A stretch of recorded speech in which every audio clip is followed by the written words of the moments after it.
లక్ష సింహ ముఖాలతో బగబగమండే కేశాలతో త్రినేత్రాలతో అవతరించి రాక్షస సంహారం చేసింది ఆ తల్లి. ఆ సమయంలో లోకభీకరంగా వెలిసిన ఆ తల్లిని చూసి దేవతలందరూ భయపడి పారిపోయారట. అందుకే అమ్మవారికి పూజాధికాలు నిర్వహించే ఆచారం అంతగా లేదు అని చెబుతారు. సాధారణంగా అమ్మవారి ఆలయాలు కోకొల్లలుగా చూస్తుంటాం. కానీ ఈ అమ్మవారికి మాత్రం భారతదేశం మొత్తం మీద కేవలం కొన్ని ఆలయాలు మాత్రమే, అది కూడా వేళ్ల మీద లెక్క పెట్టే విధంగా అతి అరుదుగా ఉంటాయి. రావణాసురుడి యొక్క కుమారుడైనటువంటి ఇంద్రజిత్ అమ్మవారిని పూజించి అపజయమన్నదే లేకుండా ఏ యుద్ధంలోనైనా విజయాన్ని సొంతం చేసుకునేవాడని పురాణాలు చెబుతున్నాయి. ఘంటకర్ణుడనే యక్షుడు ఈ అమ్మవారిని ఆరాధించి ఆ తల్లి యొక్క శక్తిని కర్ణాభరణంగా ధరించాడట. ఇక శ్రీరాముడు, హనుమంతుడు, శ్రీకృష్ణుడు, ధర్మరాజు, నరకాసురుడు, జరాసంధుడు మొదలైనటువంటి ఎంతోమంది పురాణ పురుషులు ఈ తల్లిని సేవించి ఆరాధించేవారట. ఇంతకీ ఆమె ఎవరు, ఆ తల్లి యొక్క పూర్తి చరిత్ర ఏమిటన్నది ఈరోజు ఈ వీడియోలో చాలా క్లుప్తంగా వివరించడం జరుగుతుంది. ఫ్రెండ్స్, వీడియోలోకి వెళ్ళబోయే ముందుగా మీ అందరికి ఒక రిక్వెస్ట్ ఫ్రెండ్స్, చాలామంది వీడియో చూస్తున్నారు కానీ వీడియోని లైక్ చేయడం లేదు. మీరు లైక్ చేయకపోతే నా వీడియోస్ మీకు నచ్చుతున్నాయా లేదా అన్నది నాకు అర్థం కాదన్నమాట. నచ్చితే తప్పకుండా లైక్ చేయండి ఫ్రెండ్స్. అలాగే మన మంచి మాటలు యూట్యూబ్ ఛానల్ని మర్చిపోకుండా సబ్స్క్రైబ్ చేసుకోండి ఫ్రెండ్స్. ప్రత్యంగిరాదేవి శక్తి స్వరూపిణైనటువంటి అమ్మవారు. సమయానుసారం సందర్భాన్ని బట్టి ఒక్కోసారి శాంతమూర్తిగా అవతరిస్తే మరోసారి ఉగ్రరూపంలో అవతరిస్తుంది. అలా ఉగ్రరూపం దాల్చిన అమ్మవారే ప్రత్యంగిరాదేవి. ప్రత్యంగిరాదేవి ఆవిర్భావానికి సంబంధించి ఒక అద్భుతమైన పురాణ కథనం కూడా ఉంది. కృతయుగంలో హిరణ్యకశిపుణ్ణి సంహరించడానికి శ్రీమన్నారాయణుడు నరసింహావతారంలో రాతి స్తంభంలో నుండి ఉద్భవించి అసుర సంధ్య వేళ గడప మీద కూర్చుని తన పదునైన గోళ్లతో హిరణ్యకశిపుడి పొట్ట చీల్చి సంహరించాడని పురాణ కథనాలు చెబుతున్నాయి. అలా ఆ రాక్షసుని సంహరించిన తర్వాత నరసింహమూర్తి యొక్క కోపం మాత్రం చల్లారలేదట. క్రోధంతో హోంకరిస్తూనే ఉన్నాడట. నరసింహుని యొక్క ఆగ్రహాన్ని చల్లార్చడానికి ఎన్నో విధాలుగా ప్రయత్నించినా అది సాధ్యం కాకపోవడంతో దేవతలందరూ కలిసి నరసింహుణ్ణి శాంతపరచమని పరమేశ్వరుణ్ణి ప్రార్థించారు.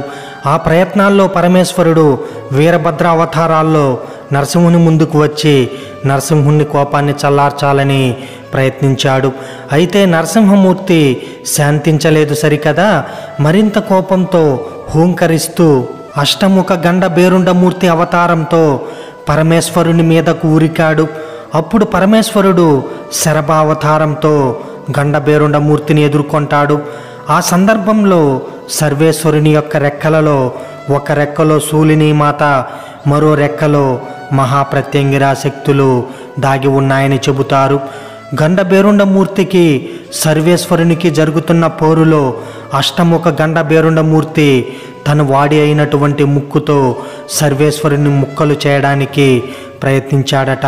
ఆ సందర్భంలో సర్వేశ్వరుని యొక్క రెక్క నుండి మహాప్రత్యంగిరాదేవి ఉద్భవించిందని పురాణ కథనాలు చెబుతున్నాయి. మహామాత మహాప్రత్యంగిరా స్వరూపాన్ని చూసి నరసింహమూర్తి తన క్రోధాన్ని వీడి తన అవతార రహస్యాన్ని గుర్తెరిగి ఉగ్ర నరసింహ అవతారాన్ని చాలించి యోగ నరసింహమూర్తిగా కొలువుదీరుతాడు. అందుకే మహాప్రత్యంగిరా అమ్మవారిని కాళీ సహస్రనామ స్తోత్రంలో మృత్యంగిక అంటూ వర్ణించారు. ఇక ప్రత్యంగిరాదేవి ఆవిర్భావానికి సంబంధించి మరో కథనాన్ని కూడా చెప్తూ ఉంటారు. సృష్టి ఆరంభంలో దేవతలకు మరియు దానవులకు యుద్ధం జరుగుతున్న సందర్భంలో విష్ణుమూర్తి ఒక రాక్షసుని సంహరించడానికి తన సుదర్శన చక్రాన్ని సంధించాడట. కానీ ఆ సుదర్శన చక్రం ఆ రాక్షసుని ఏమీ చేయలేక తిరిగి వచ్చిందట. ఆ సంగతి తెలుసుకున్న శివుడు కోపంతో తన త్రిశూలాన్ని ప్రయోగించాడట. ఇటు శ్రీ మహావిష్ణువు యొక్క సుదర్శన చక్రం, అటు పరమేశ్వరుని యొక్క త్రిశూలం కూడా విఫలమవ్వడంతో విజయ గర్వంతో ఆ రాక్షసుడు శివకేశవుల వెంటబడ్డాడట. ఆ సమయంలో తమకిక ఆది పరాశక్తే దిక్కని తలచి ఆ తల్లిని ప్రార్థించారట.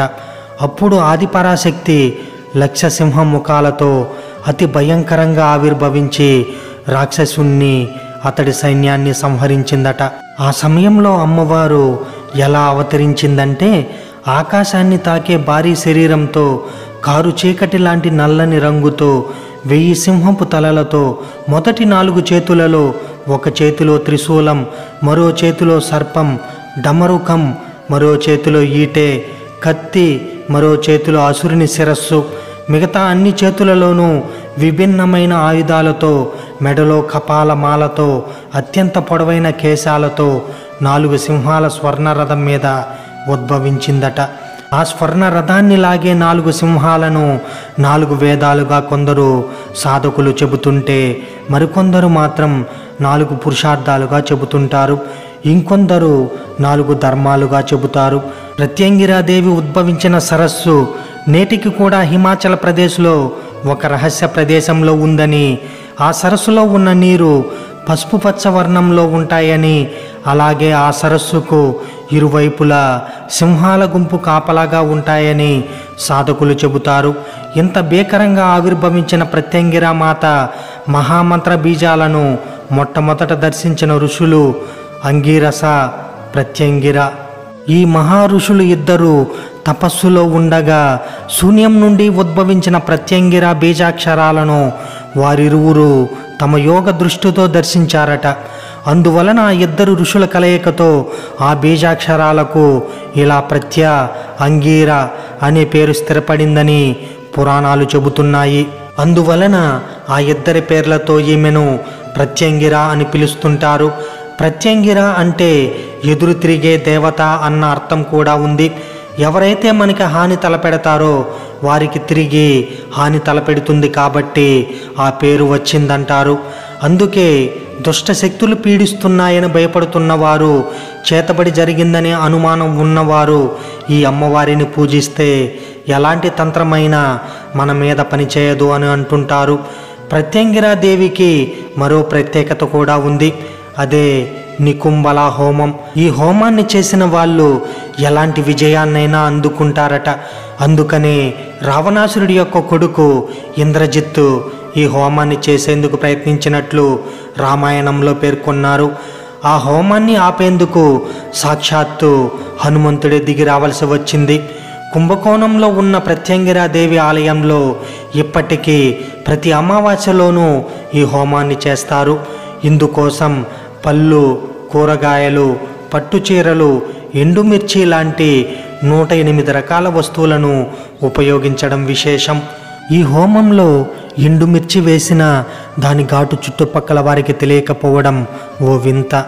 ప్రత్యంగిరా మాతకు సంబంధించి ఇంకా చాలా విశేషాలే దాగి ఉన్నాయి. ఆమెను అమ్మవారి సప్తమాతృకలు అంటే 7 అవతారాలలో ఒకటిగా భావిస్తారు. మన మంత్రాలకు మూలమైన అథర్వణ వేదానికి కూడా ప్రత్యంగిరా మాతను అధిపతిగా భావిస్తారు. అందుకే ఆమెను అథర్వణ భద్రకాళి అని కూడా పిలుస్తారు. ప్రత్యంగిరాదేవి సింహముఖంతో ఉంటుంది కాబట్టి ఆమెకు నారసింహ అన్న పేరు కూడా ఉంది. శని ప్రభావంతో బాధపడుతున్నవారు, శత్రునాశనం కోరుకునేవారు, కోర్టు కేసులలో ఇరుక్కున్నవారు, వ్యాపారంలో నష్టాలు వస్తున్నవారు ఈ అమ్మవారిని పూజిస్తే వెంటనే ఫలితం వస్తుందని చెబుతారు. అయితే ప్రత్యంగిరాదేవి చాలా ఉగ్రస్వరూపిణి. ఆమెను పూజించేటప్పుడు మద్యపానం చేయడం, మాంసాహారం తినడం లాంటి పనులు చేయకూడదు. వీలైనంత వరకు పెద్దలను సంప్రదించి వారి సలహా మేరకు ప్రత్యంగిరాదేవిని పూజించాలి. ఫ్రెండ్స్, ఈ వీడియో కనుక మీకు నచ్చినట్లయితే వీడియోని లైక్ చేయండి. అలాగే మన మంచి మాటలు యూట్యూబ్ ఛానల్ని తప్పకుండా సబ్స్క్రైబ్ చేసుకోండి. Thank you friends. Thanks for watching.